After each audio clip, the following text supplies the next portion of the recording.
Man on the Run is a 2023 documentary zooming in on the highly controversial Malaysian 1MDB, also known as the Malaysian Development Berhad scam. Helmed by Cassius Michael Kim, this documentary seeks to uncover the how and why of the forgery and defrauding that came to light in the year 2015. The revelation of the said scam proved to be a massive shock for the people of Malaysia and also played a part in their overthrowing a regime that had ruled for half a century.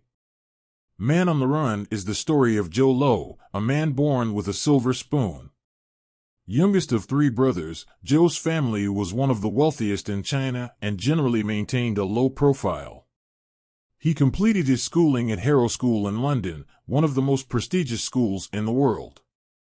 With a pretty decent background and deep pockets, the man made his way into Malaysia's politics. He founded 1MDB and established it as a government monetary fund with the only goal of helping the needy population of Malaysia, or so it seemed. The fund operated on a simple borrow and invest basis, a common international financial practice used by several countries across the globe. In this practice, countries borrow money from financial institutions and invest it for the betterment of their people. Najib Razak, the then defense minister of Malaysia and a good friend of Joe Low, founded the scheme. He also served as the chairman of 1MDB, but all the members of the institution knew that Joe Low made the final call. Under the guise of government initiatives, they borrowed money and used it as their personal bank account. Joe Low financed lavish parties and became friends with Hollywood celebrities like Leonardo DiCaprio, Miranda Kerr, and Elva Sio. Nobody knew who he was or what he did until the truth about his company and schemes made headlines. By then, Joe Low had spent around $5 billion from the 1MDB fund. Joe also dirtied his hands in Hollywood and financed films like Scorsese's The Wolf of Wall Street via another one of his companies, Red Granite Productions. However, none of the millions Joe spent on this project were his.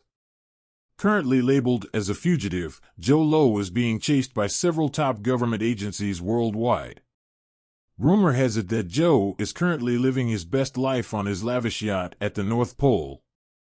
The money he stole was divided and transferred to different accounts, making it difficult for the lawmakers to trace it. As of now, his whereabouts remain unknown, and it is assumed that he continues to live a life of luxury with the pilfered funds. Man on the Run isn't chronological but tells the story in a kind of jumbled-up fashion by bringing in different people who were really involved in the fraud, like Claire Newcastle.